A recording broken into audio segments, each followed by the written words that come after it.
Hello hi good morning శుభోదయానికి స్వాగతం. ప్రతి ఉషోదయం శుభోదయం అంటూ మిమ్మల్ని ప్రేమగా పలకరిస్తుంది పిఎంసి. ప్రతిరోజు కొత్త కొత్త విషయాల్ని మీకు పరిచయం చేస్తూ జీవితం ఒక ఎదుగుదలకి ఉపయోగపడే ఎన్నో అంశాలని మీకు సరళంగా సరికొత్తగా అందిస్తుంది శుభోదయం. ఈరోజు March 22 వరల్డ్ వాటర్ డే. ఈ యొక్క సందర్భంగా మనకి నీరు వాటర్ పట్ల మరెంతో అవగాహన అందిస్తానికి మనతో పాటు ఉన్నారు పైమా మాస్టర్ హనీష్ గారు. మరి ఇంకెందుకు ఆలస్యం, ఎన్నో విషయాలు తెలుసుకుందాం. Welcome. Thank you so much for having me. So world water day సందర్భంగా వాటర్ ఒక విశిష్టత గురించి మాకు తెలుపుతారా? Basically earth is 70% of water. మన బాడీ కూడా 70% of water.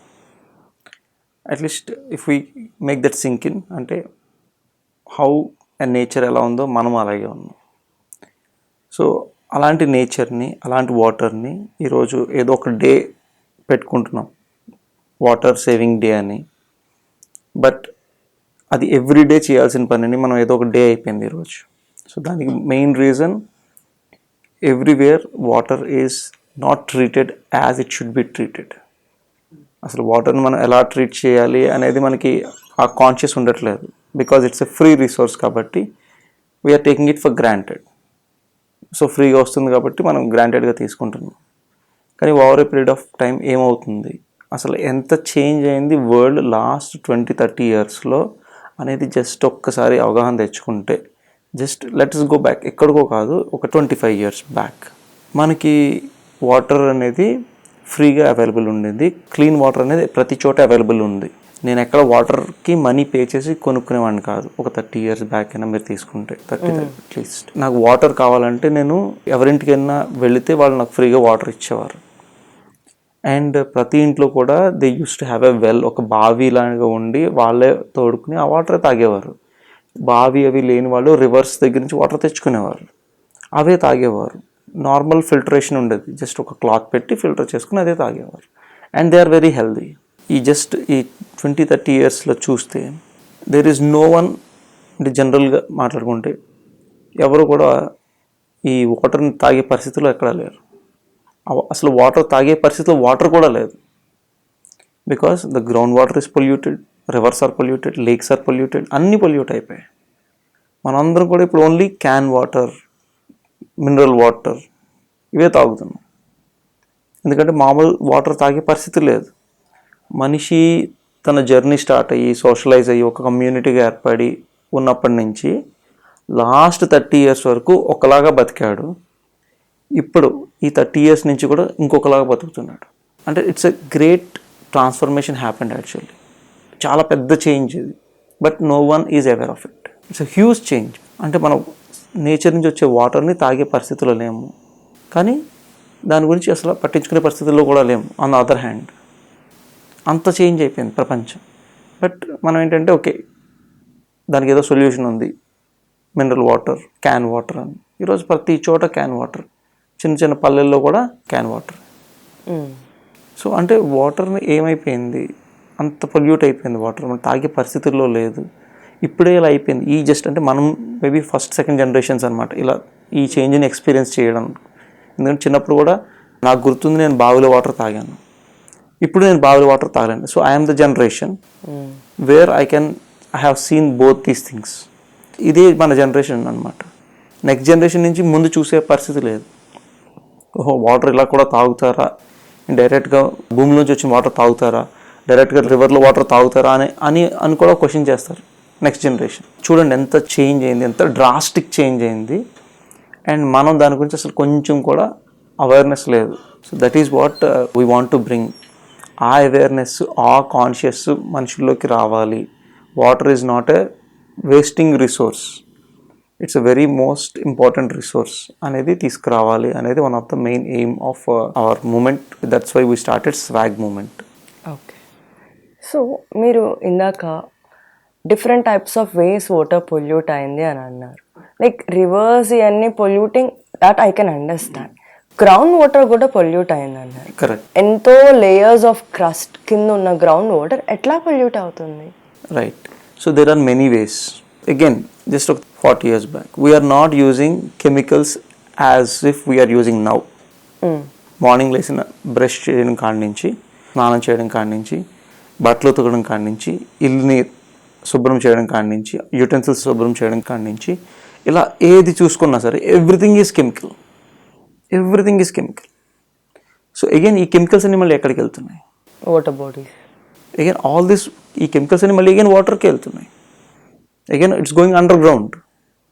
So we are dumping all the chemicals. మనం మంచి వాటర్ తీసుకుంటున్నాం అండ్ ప్రతి ఇంట్లోంచి అంతే కెమికల్ వాటర్ వెళ్తుంది. ఎంత మంచి వాటర్ వస్తుందో అంత కెమికల్ వాటర్ పంపిస్తున్నాం గ్రౌండ్కి. ఫిల్టర్ అవుతా వెళ్ళదా lower levels? Yes, it will be filtered, but it doesn't mean that it can filter everything. Okay. So అది ఫిల్టర్ అవుతుంది అనేది it's an assumption. Of course it's filter అవుతుంది, but it doesn't mean that ఎంత chemical మనం పంపిస్తే అంత chemical filter అయిపోయి మంచి వాటర్ మళ్ళీ వచ్చేస్తుంది అనుకుంటే then there is no need of this RO technology and all this technology, right? So will use that technology only. So ఇలా under water is getting polluted, not only because of this chemicals but because the entire chain is getting polluted. అంటే మనకు receive చేసుకునేది polluted water receive చేసుకుంటున్నాం, maybe rivers నుంచి water నుంచి. ఆ water again మళ్ళీ అండర్ గ్రౌండ్లోకి వెళ్తుంది, again it's getting polluted. And more over ఈ అండర్ గ్రౌండ్ వాటర్ అనేది it's getting dried up slowly and slowly. And the main reason is మన హ్యాబిటెంట్స్ వల్ల. And we're habitating all the places with concrete. We're making a concrete జంగల్.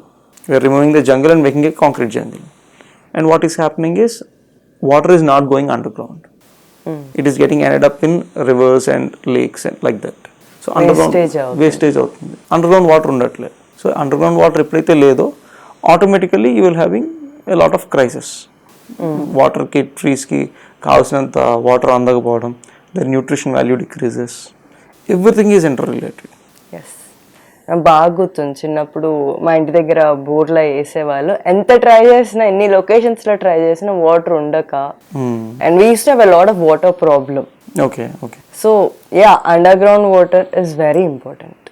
మనం earth ని as an ఇన్హెబిటెన్స్ మనం చాలా populated గా ఉన్నాం కదా, కానీ అట్లా అని చెప్పి మన డైలీ యూజ్ ఆఫ్ వాటర్ ని ఆపలేం. ఇట్స్ వెరీ నీడెడ్, మనకి compulsory needed. So as an individual మనం ఏం చేయగలుగుతాం? So as an individual you should be more conscious. Very simple thing. అదొక మెటీరియల్ అనేది చూడడం అనేది ఫస్ట్ మానేయాలి.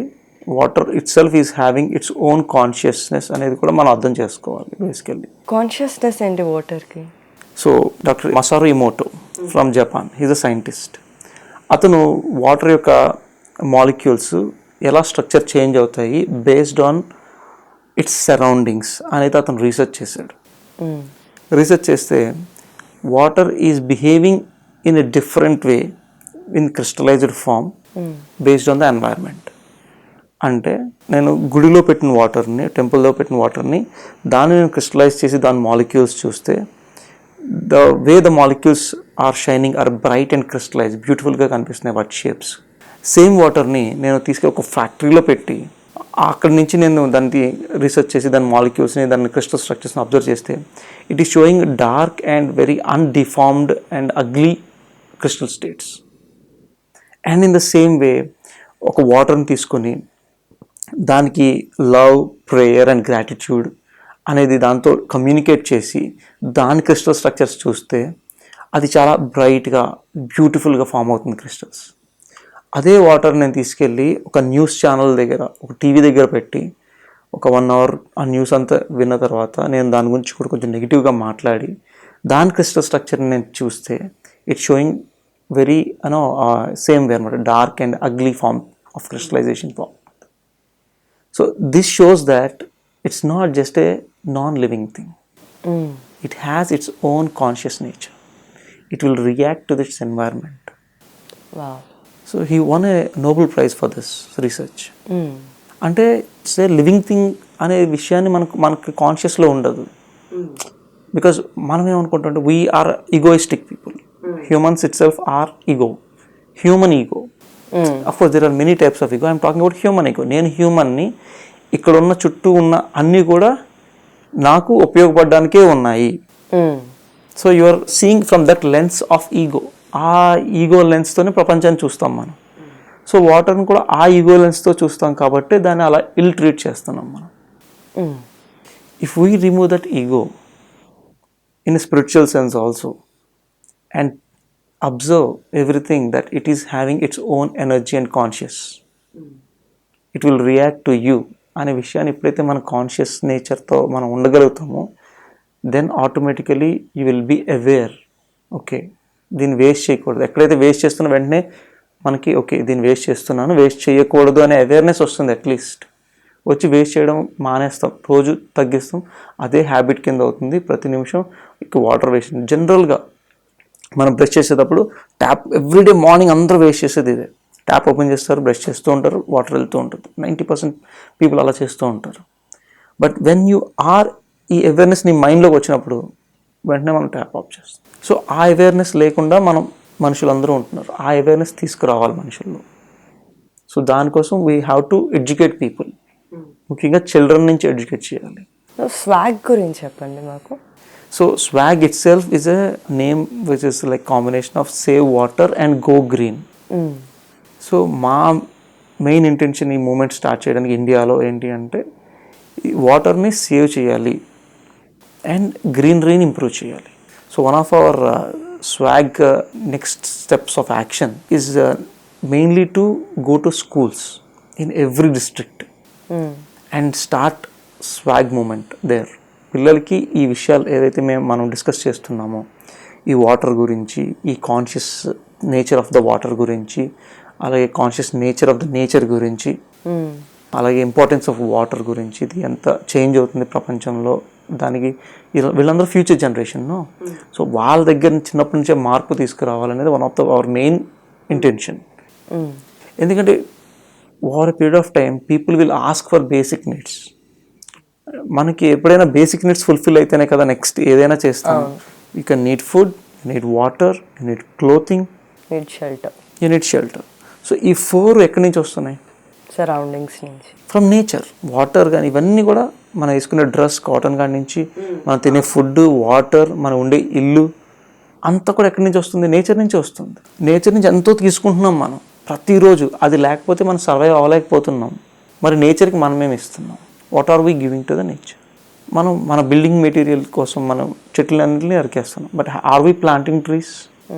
No one is planting trees because you are having a resource called money so that you can do anything. Because of that you don't feel the need to plant trees. But ఎప్పుడు వరకు ఇలాగా? over a period of time you will be in a situation where people will ask for basic needs.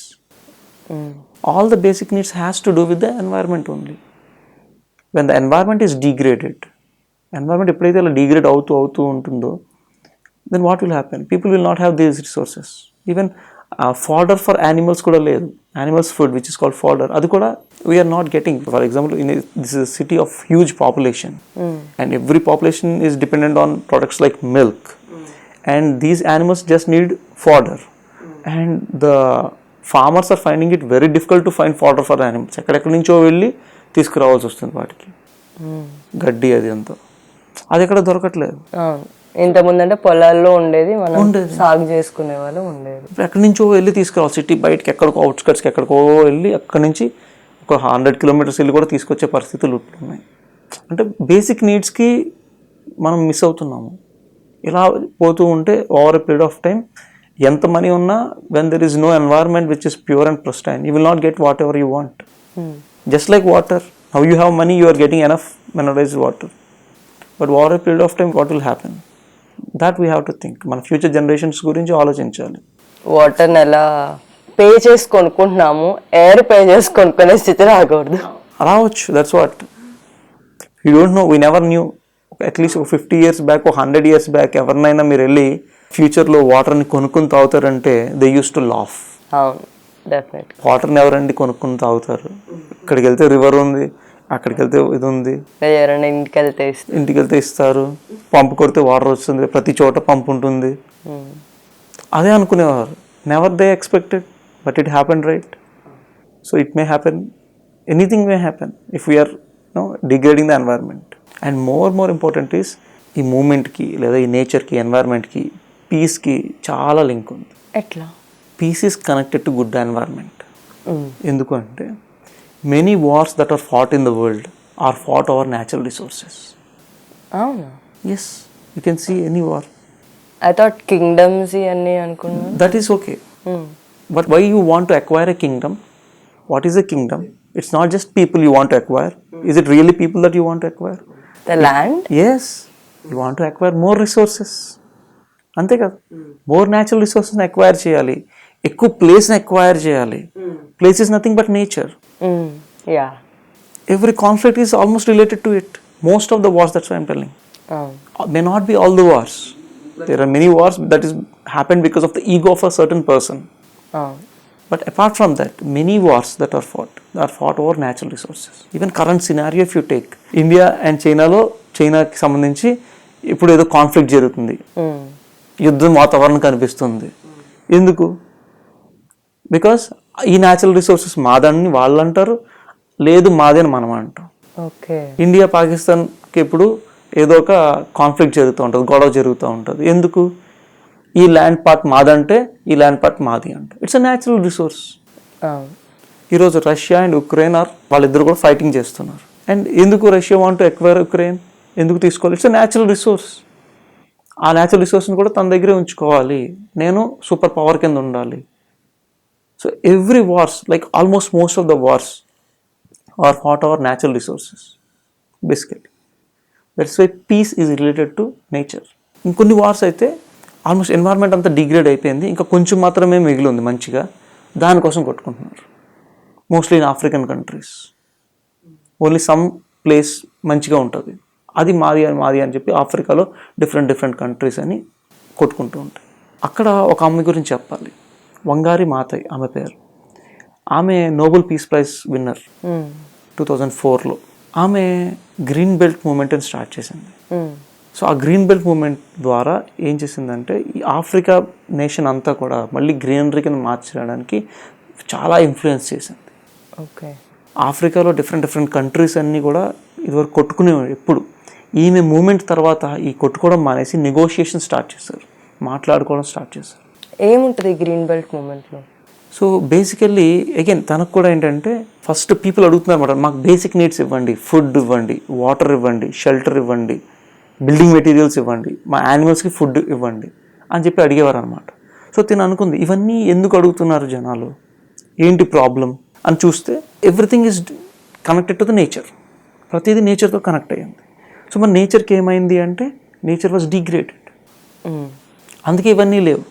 So first thing దానికి అర్థమైంది ఏంటంటే మనం మార్చాల్సింది నేచర్ని మారిస్తే పీపుల్ బేసిక్ నీడ్స్ ఫుల్ఫిల్ అవుతాయి, పీపుల్ కొట్టుకోవడం తగ్గిస్తారు, పీస్ అనేది ఉంటుంది అని చెప్పి ఏం చేసింది, she started the green belt movement. Start చేసి she influenced the entire Africa అనమాట. ముందు ఒక ప్లేస్ని కెన్యాలో తను ఇన్ఫ్లుయెన్స్ చేసింది, కెన్యా ట్రాన్స్ఫార్మ్ అయింది. అది చూసి మిగతా ఆఫ్రికన్ కంట్రీస్ అన్నీ కూడా అప్పుడు దాకా ఈ ల్యాండ్ మాదంటే మాది, ఈ రివర్ మాదంటే మాది అని కొట్టుకున్న కంట్రీస్ అన్నీ కూడా ఆ లీడర్స్ అందరూ కూడా చేంజ్ అయ్యారు. బేసిక్గా మొక్కల్ని నాటింది. ఎస్, మొక్కలు నాటించేలాగా అందరినీ ఇన్ఫ్లుయెన్స్ చేసింది. ఓకే. సో తను చెప్పిన ఇంపార్టెంట్ పాయింటే నేను చెప్పింది, peace is connected to good environment.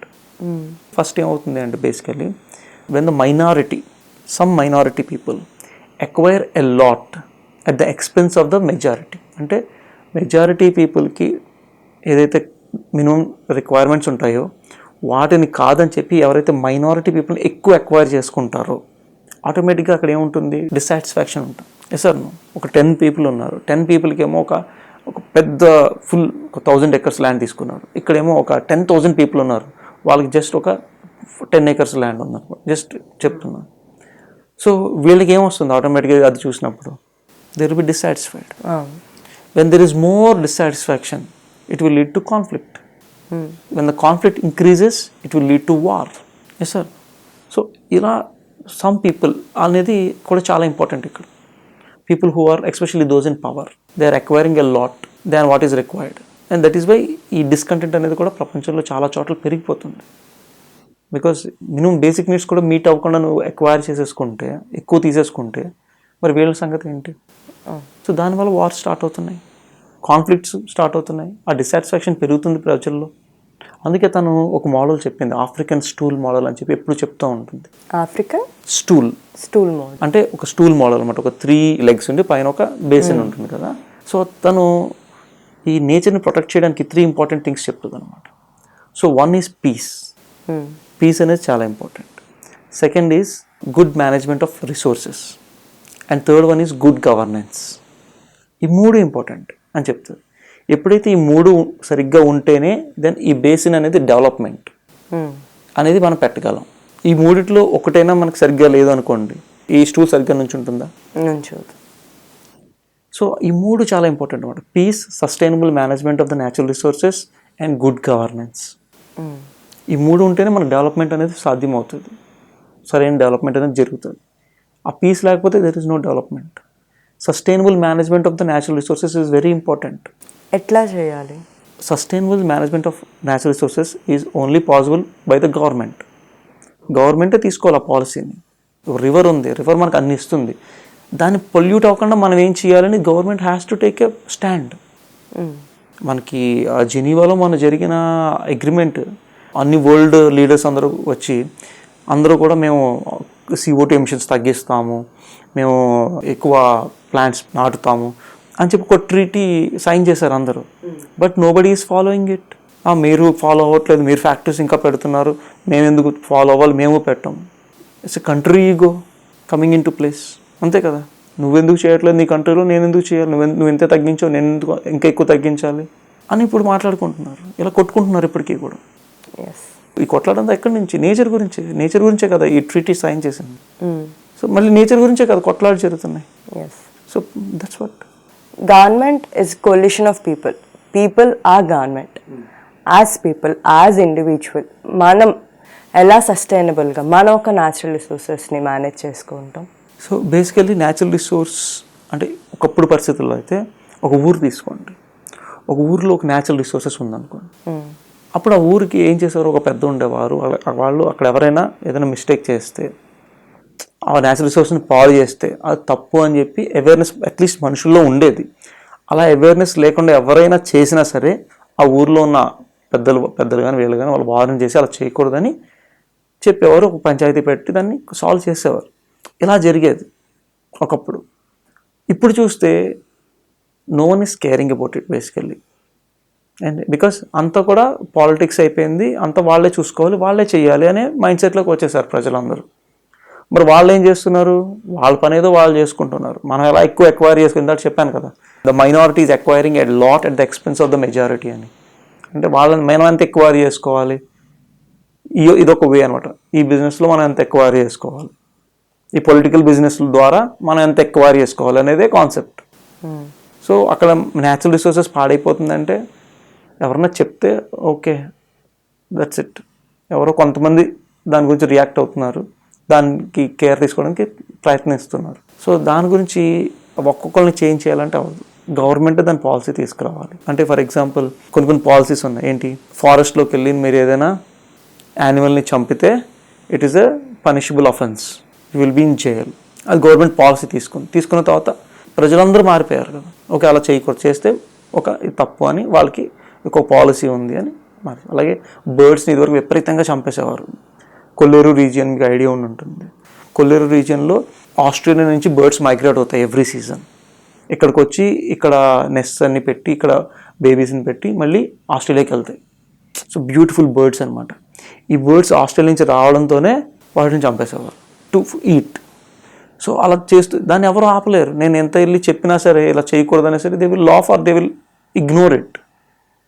Then government bought a policy, ఏంటి, బర్డ్స్ని చంపితే పనిషబుల్ అఫెన్స్ అని, జైలే డైరెక్ట్గా. Then people stopped doing all this. బర్డ్స్ని చంపడం మానేశారు, తగ్గించారు. అట్లీస్ట్ తగ్గించడం కదా, ఆల్మోస్ట్ మానేశారని చెప్పాలి. ఇప్పుడు కూడా ఎవరన్నా చేస్తుంటే వేరే వాళ్ళు చూస్తే వాళ్ళు అరుస్తున్నారు, ఏం చేస్తున్నావు, ఎవరైనా చూస్తే నేను జైల్లో పెడతారు. ఇల్లిటరేట్స్ కూడా చెప్పగలిగే పరిస్థితిలో ఉన్నారు. ఇది 10 years బ్యాక్ అయింది. దానివల్ల ఏమైంది అంటే ఈ బర్డ్స్ని చంపి ఆ బర్డ్స్ రావడం మానేసాయి. అంతే కదా, బర్డ్స్ ఎక్కడైతే సేఫ్ ఫీల్ అవుతాయి, అక్కడ సస్టైన్ అవ్వగలుగుతాయో అక్కడికే కదా వస్తాయి. అన్నీ 3,000-4,000 kilometers ఫ్లై చేసి ఇక్కడికి వస్తున్నాయి. అవి ఇక్కడ మనం చంపేస్తుంటే అవి ఎందుకు వస్తాయి? సో అవి రావడం మానేసాను, తగ్గిపోయింది బర్డ్ పాపులేషన్ అనేది. దెన్ ఎప్పుడైతే ఈ పాలసీ వచ్చిందో again it's slowly started growing. Now ఇప్పుడు చూస్తే lots of varieties of birds are flocking in to our regions అనమాట. Okay. So that policy has to be made by government only. ఇదివరకు policies ఎలా ఉన్నాయి, రివర్స్లోకి you can dump your waste from the factory. How come that can be allowed? అలా ఎలా allow చేస్తారు? ఆ water మీద ఎన్ని యానిమల్స్ డిపెండ్ అయి ఉన్నాయి, ఎన్ని ప్లాంట్స్ డిపెండ్ అయి ఉన్నాయి, ఎంతమంది మనుషులు డిపెండ్ అయి ఉన్నారు, అలా ఎలా అసలు అలౌ చేస్తారు అసలు? అంటే you don't really care about what happens to the environment, what happens to the people. మనుషులకి ఏమవుతుంది, జంతువులకి ఏమవుతుంది, చెట్లకి ఏమవుతుంది అనేది మీరు అసలు పట్టించుకోరా? మీ వరకు మీకు ఏది కంఫర్టబుల్ అయితే అది చేసేస్తారు. So the minority is actually causing the major problems for the world. So ఇంకా ఆ లా అనేది ఇంకా it's still existing. Many rivers are getting polluted ఇప్పటికీ కూడా. ఆ పాలసీ చేంజ్ తీసుకురావాలి, ఆ ఫ్యాక్టరీస్ని బ్యాన్ చేయాలి, లేదా ఆల్టర్నేటివ్ సొల్యూషన్స్ ఉంటాయి ఖచ్చితంగా. When ever there is a challenge the world always comes up with a solution. Alternative solution ఏంటి? ఆ వేస్ట్ని ఎలా డంప్ చేయొచ్చు, వాటర్లో కాకుండా ఇంకేం చేయొచ్చు అనేది ఎప్పుడు ఆప్షన్ ఉంటుంది. ఆ ఆప్షన్ ఏంటని వెతకాలి. సీవేజ్ వాటర్ అంతా కూడా వాటర్లో డంప్ చేస్తున్నారు. అగైన్ ఆ వాటర్ని ఫిల్టర్ చేసి మళ్ళీ మనమే తీసుకుంటున్నాం. బట్ వెళ్ళి హాస్పిటల్లో కూర్చుంటాం. ఎవ్రీథింగ్. అండ్ ఇంకొకటి ఏంటంటే, according to a recent survey 52% of the top soil in the world, agriculture land, is degraded. Okay. అది మనకు తెలియదు, మనకు కనిపించదు. అది ఓకే, మీరు ఓకే అన్నారు, బట్ దానివల్ల ఏంటి ప్రాబ్లమ్స్ అనేవి చెప్తే then you will have more awareness. For example, when the soil is degraded, top soil అంతా డిగ్రేడ్ అయిపోయింది, అక్కడ పెరిగిన మొక్కకి it will not have the nutrition value it should have. So మనం లో న్యూట్రిషియస్ ఫుడ్ తీసుకుంటున్నాం because of this agricultural practices.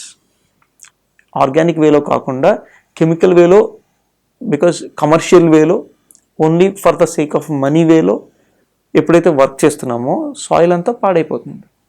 పాడైపోయిన సాయిల్తో ఏమవుతుంది, మనకు వచ్చే ఫుడ్ పుచ్చిపట్టని పదార్థం వస్తుంది, కానీ న్యూట్రిషన్ లేని పదార్థం మన దగ్గరికి వస్తుంది. అప్పుడు ఏమవుతుంది, మన ఆటోమేటిక్గా మన ఇమ్యూనిటీ లెవెల్ డైరెక్ట్గా ఎఫెక్ట్ అవుతుంది. ఈరోజు కోవిడ్ గురించి మాట్లాడుకుంటున్నాం. కోవిడ్ ఎవరిని ఎక్కువ ఎఫెక్ట్ చేసింది? ఎవరికైతే ఇమ్యూనిటీ లెవెల్ తక్కువ ఉందో వాళ్ళనే ఎక్కువ ఎఫెక్ట్ చేసింది. Those who are having immunity properly వాళ్ళు సర్వైవ్ అయ్యారు. So that means good nature is connected to your survival. అంతే కదా, ఆ నేచర్ నుంచే కదా ఇమ్యూనిటీ వస్తుందా. ఇమ్యూనిటీ తక్కువ ఇచ్చే ఫుడ్ని నువ్వు పెంచడం వల్లనే కదా నీ ఇమ్యూనిటీ లెవెల్స్ అన్ని పడిపోతున్నాయి. So that is also very important. మన హెల్త్ పాయింట్ ఆఫ్ వ్యూలో ఇంపార్టెంట్, మన సర్వైవల్ పాయింట్ ఆఫ్ వ్యూలో ఇంపార్టెంట్. మరి దాన్ని రివైవ్ చేయట్లేదు ఎవరు. క్రాప్ హాలిడేస్ ఇచ్చేవారు ఇది వరకు, మళ్ళీ భూమి రివైవ్ అవుతుంది, కానీ ఇప్పుడు ఇవ్వట్లేదు. Because everything is commercialised. అంతా కూడా కమర్షియలైజే. నాకు మనీయే కావాలి, ఫార్మింగ్ చేసి నేను ఇంత ఇన్వెస్ట్ చేస్తే నాకు ఇంత మనీ కావాలి. సో ఆటోమేటికలీ మనిషి ఎప్పుడైతే కంప్లీట్గా కమర్షియల్గా ఆలోచిస్తాడో నేచర్ గురించి ఆలోచించే టైం కానీ ఆ స్పేస్ కానీ తనకు ఉండదు. ఒకప్పుడు ఫార్మర్స్ అట్లీస్ట్ తను రెస్పెక్ట్ ఇచ్చేవారు, భూమికి రెస్పెక్ట్ ఇచ్చి క్రాప్ హాలిడేస్ ఇచ్చేవారు, భూమిని బాగా ట్రీట్ చేసేవారు. ఇప్పుడున్న ప్రజెంట్ డే ఫార్మర్స్ చూస్తే ఆ అవేర్నెస్ తగ్గిపోతూ వచ్చింది. They just want how commercialize I can do, అంతే. ఇప్పుడు right now on the note of water, rising sea levels గురించి మాట్లాడుకుంటే ఎన్నో ఇప్పుడు ఫ్లోరిడా అవని అండ్ మెనీ ఐలాండ్స్ కూడా వాటర్తో నిండిపోతున్నాయి. అండ్ వెనస్, ఇట్లా బ్యూటిఫుల్ స్పాట్స్. సో ఇది మన ఒక సివిలైజేషన్ని చాలా ఇంపాక్ట్ చేస్తుంది. అండ్ ఒక పాయింట్కి maybe I don't feel like మన ఒక సౌత్ ఇండియన్ కాంటినెంట్ కూడా ఉండకపోవచ్చేమో ఈ యొక్క రైజింగ్ సీ లెవెల్స్ వల్ల. దీని గురించి మీ యొక్క రెస్పాన్స్? సో ఒక చిన్న స్టాంజా ఉందన్నమాట. So out in the north the polar bear snuffles, down her lair gleaming snow, inside her wait the new lives, to be born, to live, roam and mate, or will the dreamer wake. ఇది ఒక stanza అనమాట, ఒక పోయంలో. దీని ఒక అర్థం, so ఒక north పోల్లో కానీ south పోల్లో కానీ అక్కడున్న ఒక పోలార్ బియర్ వెయిట్ చేస్తుంది ఒక తన లోపల ఉన్న కబ్స్కి బర్త్ ఇవ్వడానికి. These cubs could be the last cubs ever. Maybe ఇవే లాస్ట్ మన నెక్స్ట్ జనరేషన్ చూడటానికి ఉంటాయో లేదో తెలియదు అనమాట. నెక్స్ట్ జనరేషన్ కబ్స్ ఉండేవంట కదా పొలార్ రీజియన్లో అనుకునే పరిస్థితులు కూడా రావచ్చు. Or will the dreamer wake, ఈ డ్రీమర్ అనేవాడు మేల్కొంటాడా లేదా అనే ఒక స్టాన్స్ అనమాట ఒక పోయంలో. అంటే ఆ డ్రీమర్ ఎవరు అంటే it is the modern day man. మనందరం డ్రీమర్స్. ఆ పోయట్ ఆ డ్రీమర్ అనే వర్డ్ ఎందుకు యూస్ చేశాడంటే మనందరం ఏదో ఫ్యాంటసీ వరల్డ్లో డ్రీమ్లో ఉంటున్నాం. ఎన్వైర్న్మెంట్ ఒక పక్కన మీరు చెప్పినట్టు సీ లెవెల్ రైజ్ అవుతుంది, గ్లేషియర్స్ అన్నీ వాటర్ కింద మారిపోతున్నాయి, మంచు కొండలన్నీ కరిగిపోతున్నాయి. బట్ మనకేంటి, మన వరకు వాటర్ రాలేదు కదా, ఇంకా రాలేదు కదా. సీ లెవెల్ 3% రైజ్ అయింది లాస్ట్ 5 years లోపు చూసుకుంటే. 3% కదా, 10% అయితేనే కదా అప్పుడు మన దగ్గరికి వస్తే మనం అప్ ఏరియాలో ఉంటున్నాం కదా కొంచెం. అంటే this kind of thinking pattern of man is what we need a change. ఎక్కడో ఇలా ఎన్వైర్న్మెంట్ డిగ్రేడ్ అయిపోయి ఎక్కడో ఇన్ని ప్రాబ్లమ్స్ వచ్చాయి అంటే మనకు కాదు కదా. అంటే నేను, even only me, my family, my place, ఇది బాగుంటే చాలు అనే థింకింగ్ ఎప్పుడైతే మనిషిలో ఉంటుందో దెన్ ఆబ్వియస్లీ ప్రపంచంలో ఏం జరిగినా హీ విల్ నాట్ కేర్. కానీ ఇంకో పక్కన ఏం జరుగుతుంది, మీరు చెప్పినట్టు ఆర్కిటిక్లో, అంటార్క్టికాలో గ్లేషియర్స్ అనేవి కరిగిపోతూ ఉన్నాయి, సీ లెవెల్స్ అన్నీ పెరిగిపోతున్నాయి. సీ లెవెల్ పెరిగిపోతుందంటే ఒకేసారి ఇలా పెరిగిపోయి మీదకి వచ్చేస్తుందని కాదు. Over a period of time glaciers అన్నీ కరిగిపోతే వాటంతా వాటర్ కింద మారిపోతూ ఉంటే the entire system of the earth అనేది మొత్తం ఎఫెక్ట్ అవుతుంది. ఎట్లా? రెయిన్ఫాల్ ప్యాటర్న్లో చేంజ్ ఉంటుంది. There will be change in the balance of ecology. అక్కడ ఉన్న ఎకాలజీ అంతా చనిపోతుంది, విచ్ ఈస్ డిపెండెంట్ ఆన్ మంచుకి, ఆ కూలింగ్కి కావాల్సిన ఎఫెక్ట్ అంతా చనిపోతుంది. ద ఎన్వైర్న్మెంట్ ఒక చోటన ఎఫెక్ట్ అయితే ఇంకో చోటన కూడా ఎఫెక్ట్ అవుతుంది. It's everything is inter related. మన ఎర్త్లో అక్కడ ఇక్కడ సోలార్ రీజన్స్ ఉన్నాయి, మధ్యలో ఈక్వేటర్ ఉండి ఆ బ్యాలెన్స్ మెయింటైన్ అవుతుంది. కాబట్టి మన ఎర్త్లో ఇలా డిఫరెంట్ సీజన్స్ని ఇవన్నీ ఎక్స్పీరియన్స్ చేస్తున్నాం మనం. అక్కడ ఆ కూలింగ్నెస్ పోయి ఎర్త్ అంతా వార్మ్ అయిపోతే ఏమవుతుంది, over period of time everything is getting warmer and warmer. The more it is getting warmer, ఎక్కువ వేడి అవుతూ ఉంటే మనం ఇంకా ఎక్కువ ఏసీస్ యూస్ చేసుకుంటున్నాం. So it is getting even more warmer because of them. ఇంకా పెరిగిపోతుంది కదా. అప్పుడు ఏమవుతుంది, ఇప్పుడైతే మనకి క్లోరో కార్బన్స్ అన్నీ కూడా మన ఎన్వైర్న్మెంట్లోకి పంపిస్తున్నాం, ఆటోమేటిక్గా it is causing the problems with ozone layer. Rainfall pattern change అవుతుంది, ఎసిడిక్ రెయిన్స్ వస్తున్నాయి, ఎవ్రీథింగ్ ఈజ్. అక్కడ ఏదో ప్రాబ్లం అయితే ఇక్కడ నీకు వాటర్ రాలేదు కదా అని మనిషి అనుకుంటాడు. కానీ over a period of time నీ దగ్గర పడే ఎసిడిక్ రెయిన్ కానీ, నీకు జరిగే రెయిన్ఫాల్ ప్యాటర్న్స్లో చేంజ్ అయ్యి నీకు పంటలు పండకపోవడం కానీ, ఇలా ప్రతిదీ కూడా ఎవ్రీథింగ్ ఈజ్ ఇంటర్ రిలేటెడ్ అనమాట. Everything is connected. సో అక్కడ జరిగే దాని గురించి నాకు సంబంధం లేదు, నాకేంట్లే అని అనుకోవడానికి లేదు. ఎందుకంటే అక్కడ అది జరుగుతుందంటే ఇక్కడ జరుగుతున్న వల్ల అది కనెక్ట్ అయ్యి అక్కడ జరుగుతుంది కదా. Because you are doing pollution కదా. ఈ పొల్యూషన్ వల్లే ఈ క్లోరోఫ్లోరో కార్బన్స్ రిలీజ్ చేయడం వల్లనే, ఈ కెమికల్స్ అన్ని రిలీజ్ చేయడం వల్లనే ఎర్త్ అంతా వార్మ్ అయ్యి అక్కడ కరుగుతుంది. పొల్యూషన్ వల్ల, కార్బన్ డైఆక్సైడ్ పెరిగిపోవడం వల్ల. అంటే నువ్వు ఇక్కడ చేసేది అక్కడ ఎఫెక్ట్ అవుతుంది, అక్కడ ఎఫెక్ట్ అయ్యేది మళ్ళీ నీకు రియాక్షన్ ఖచ్చితంగా ఏదో టైంలో వస్తుంది. అసలు ఈ సీ లెవెల్స్ అనేవి ఎందుకు రేజ్ అవుతున్నాయి రైట్ నౌ? ఇప్పుడే ఎందుకు ఇంత లెవెల్లో రేజ్ అవుతున్నాయి? జస్ట్ మనం ఇందాక మాట్లాడుకున్నట్టు లాస్ట్ 20-30 yearsలో మనిషి యొక్క పొల్యూషన్ కాజింగ్ నేచర్ అనేది ఎక్కువైపోయింది. The more carbon dioxide we are releasing in to the environment, the more chlorofluorocarbons we are releasing in to the environment. We are using lot of ACs and refrigerators and all this stuff. ఇవన్నీ ఎక్కువ use చేస్తున్నాం, ఏసీలు కానీ fridges కానీ ఇవన్నీ ఎక్కువ use చేస్తున్నాం. మన కంఫర్ట్, మనం చెప్పాను కదా, మన టెంపరీ కంఫర్ట్స్ కోసం మనం ఏదైనా చేస్తాం, అది మిస్టేక్ కాదు. బట్ అలా చేయడం వల్ల ఏమవుతుంది, నేచర్ ఎన్వైర్న్మెంట్ పాడైపోతుంది, ఓజోన్ లేయర్ పాడైపోతుంది, ఇవన్నీ పెరిగిపోతుంది, మన ఎర్త్ టెంపరేచర్ పెరిగిపోతుంది.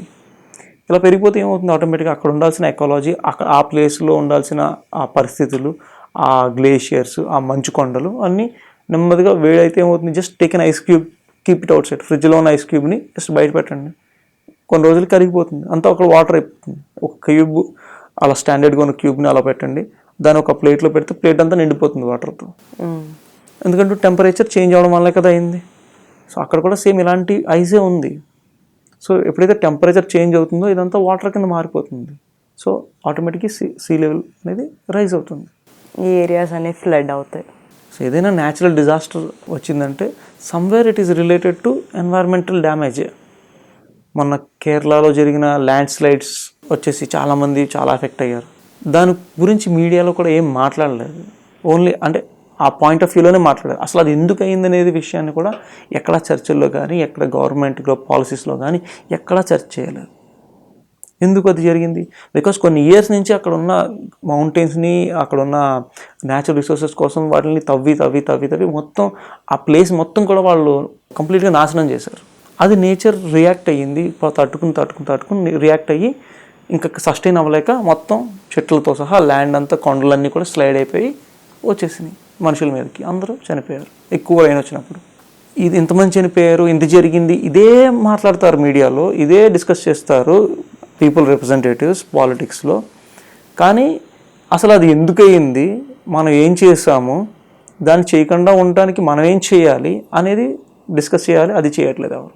అది ఇంపార్టెంట్ కదా, అది ఎవరు డిస్కస్ చేయట్లేదు. గవర్నమెంట్ డిస్కస్ చేయాలి అట్లీస్ట్. మీరు ఏం చేశారు ముందు ఇది జరగడానికి? ఇన్ని కొండలు తవ్వేశాము, no reaction. So that is a major problem in our country. When some people are acquiring a lot, ఎలాగైనా సరే ఒక కొండను ఎక్వైర్ చేసుకుని ఎక్వైరింగే కదా, at the expense of the majority. అంటే ఇదే మెజారిటీ పీపుల్ ఎఫెక్ట్ అవుతున్నారు.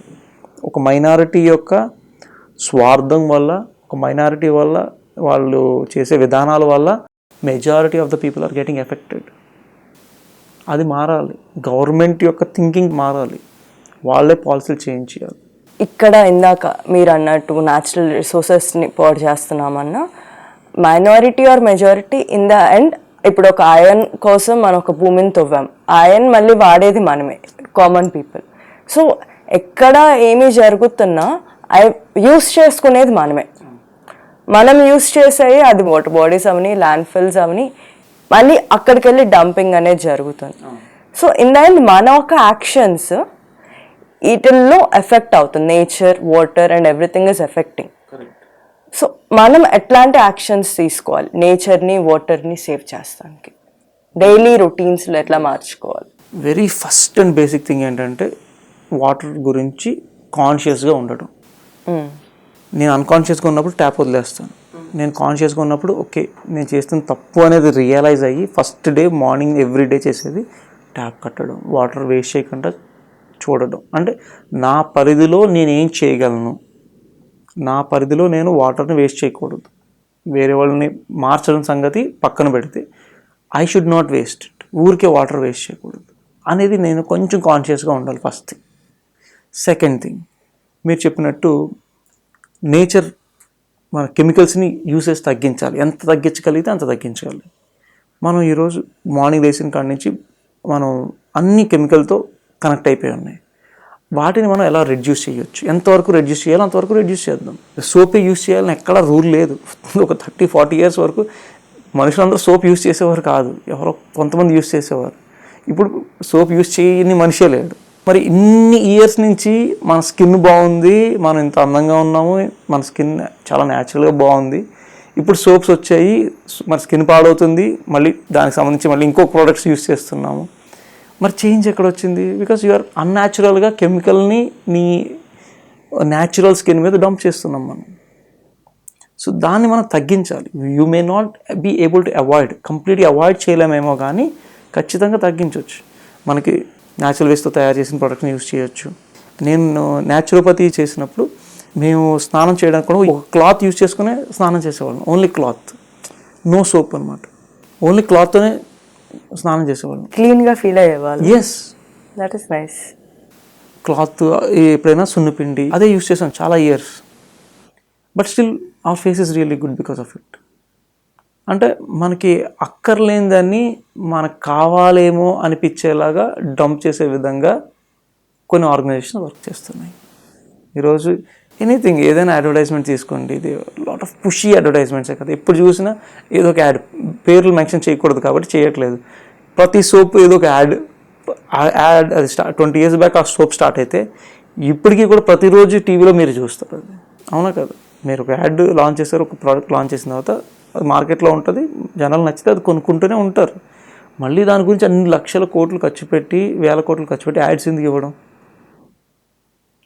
Because that is how you are pushed to think. Condition చేస్తున్నారు మనల్ని ఇండైరెక్ట్గా. ఏంటి, ఈ సోప్ రుద్దుకుంటేనే యూ విల్ బి బ్యూటిఫుల్, ఈ షాంపూ ఉంటేనే యూ విల్ బి బ్యూటిఫుల్, ఈ మేకప్ ఉంటేనే యూ విల్ బి బ్యూటిఫుల్ అనేది కండిషనింగ్. మనకు తెలియకుండానే సబ్ కాన్షియస్ మైండ్లో కండిషన్ చేస్తుంది మీడియా ద్వారా కొన్ని సిస్టమ్స్, కొన్ని ఆర్గనైజేషన్స్. ఎప్పుడైతే అది రిజిస్టర్ అవుతుందో మనకి, అదే లేకపోతే ఏమీ లేదు అనే ఉద్దేశంలో ఉండిపోతున్నారు జనాలందరూ.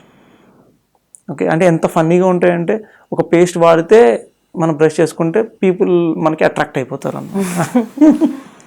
సో ఇట్స్ సో ఫన్నీ అనమాట బేసికల్లీ.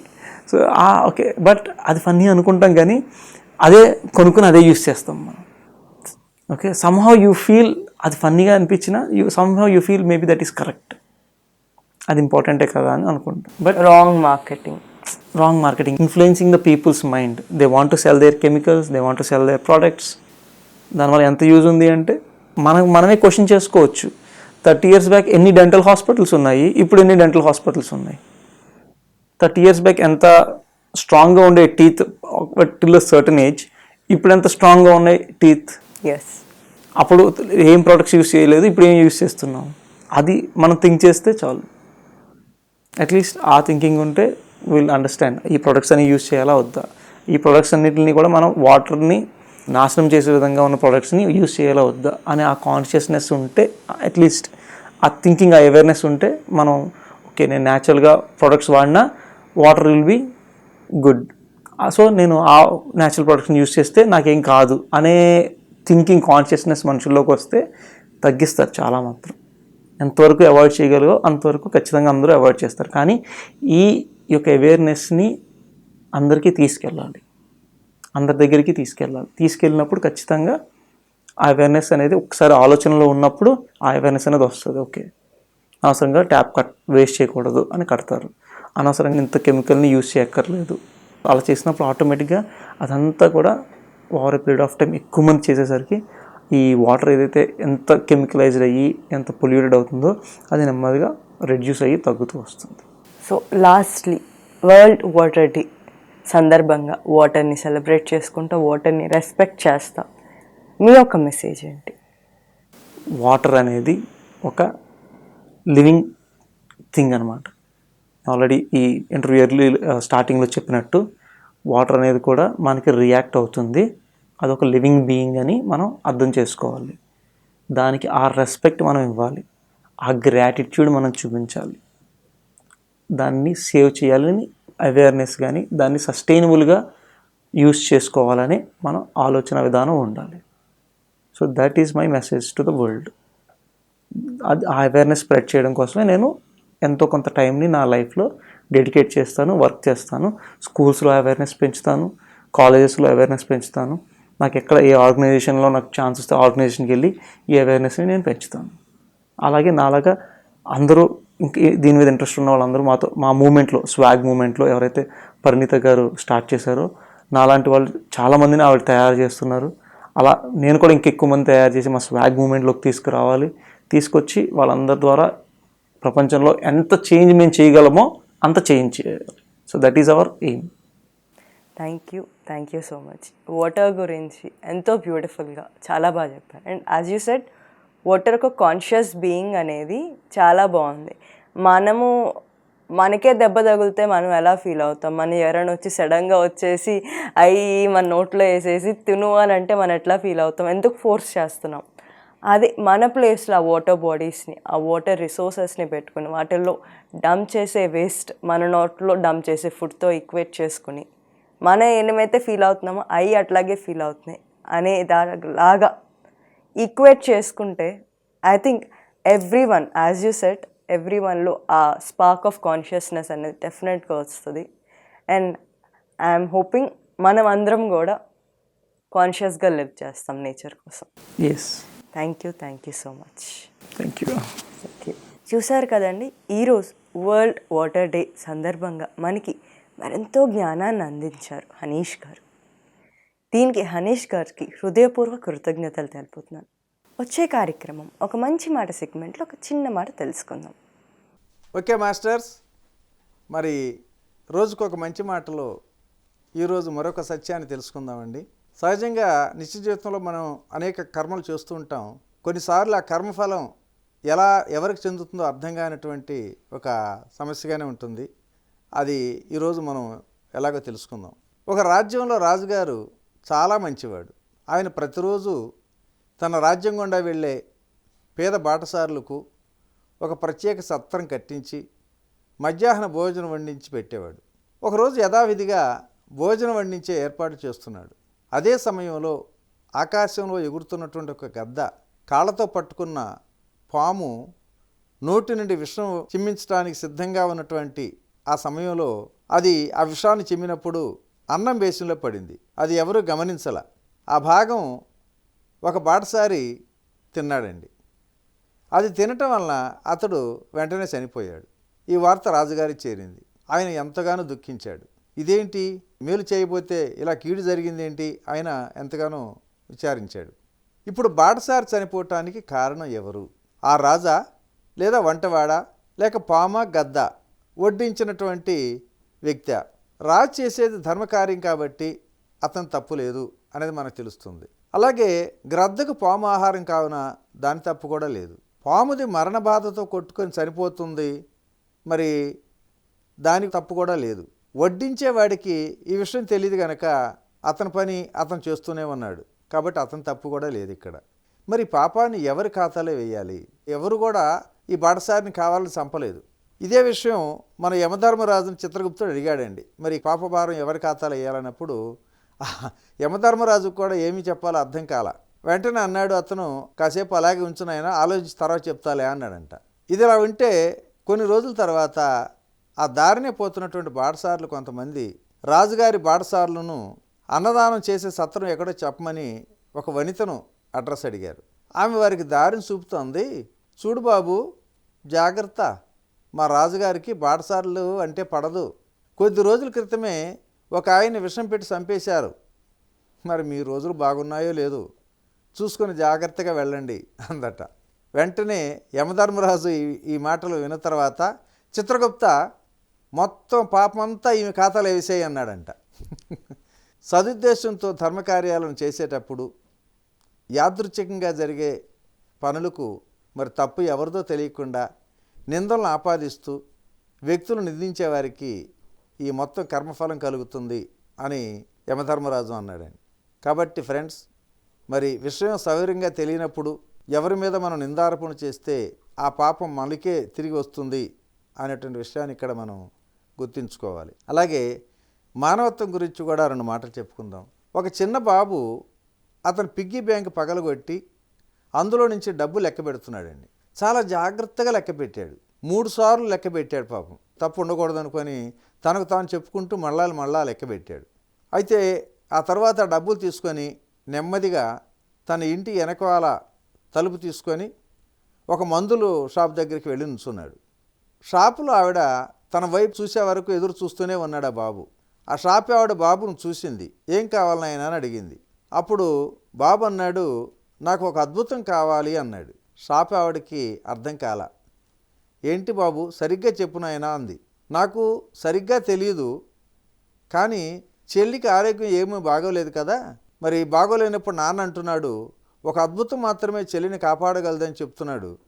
చెల్లేమో చాలా కష్టపడుతుంది, అందుకే నా దగ్గర ఉన్న డబ్బులన్నీ తెచ్చాను, అద్భుతం కొనుక్కొని వెళ్దామని వచ్చాను, అది ఉంటే చెల్లికి నయమైపోతుంది అని బాలుడు అమాయకంగా అడుగుతూనే ఉన్నాడు. ఆ మాటలతో ఆవిడకి ఏమి చెప్పాలో అర్థం కాల. ఇక్కడ అద్భుతాలంటూ ఏమి అమ్మవు బాబు అని పాపం ఆవిడెంతో బాధగా చెప్పింది. బాబు మాటలకు ఆవిడకి విషయమైతే అర్థమైంది, కానీ చాలా బాధేసింది. నా దగ్గర డబ్బులు ఉన్నాయి, అద్భుతం కొనేందుకు, అవి చాలకపోతే నేను ఇంకా డబ్బులు తెచ్చిస్తాను అని బతిలాడుతున్నట్టుగా అడుగుతున్నాడు బాబు.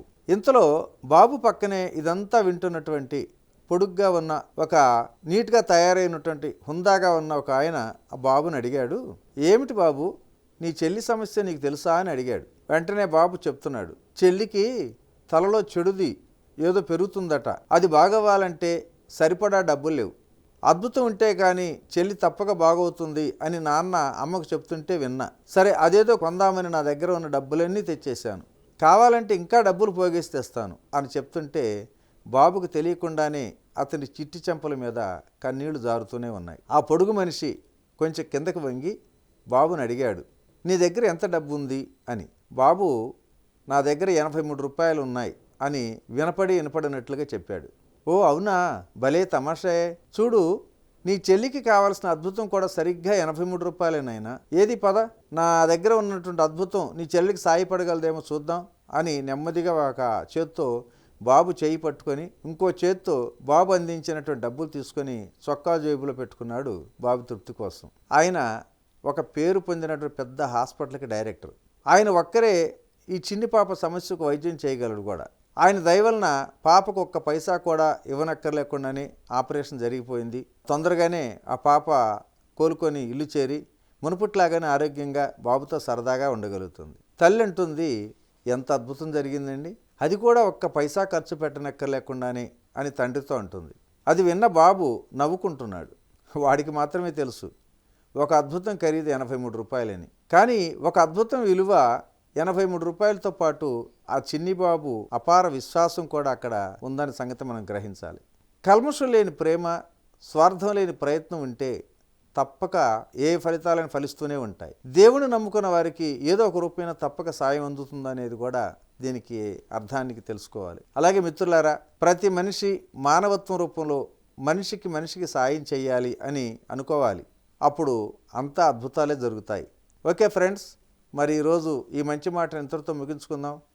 తిరిగి రేపటి రోజుని మరొక సత్యం ద్వారా కలుసుకుందాం. Okay, thank you. ఇట్లు మీ రామిరెడ్డి, మానసరోవరం. ఇది ఈరోజు కార్యక్రమం. రేపు మరొక మాస్టర్తో ఇంకెన్నో విషయాలు తెలుసుకుందాం. Thank you.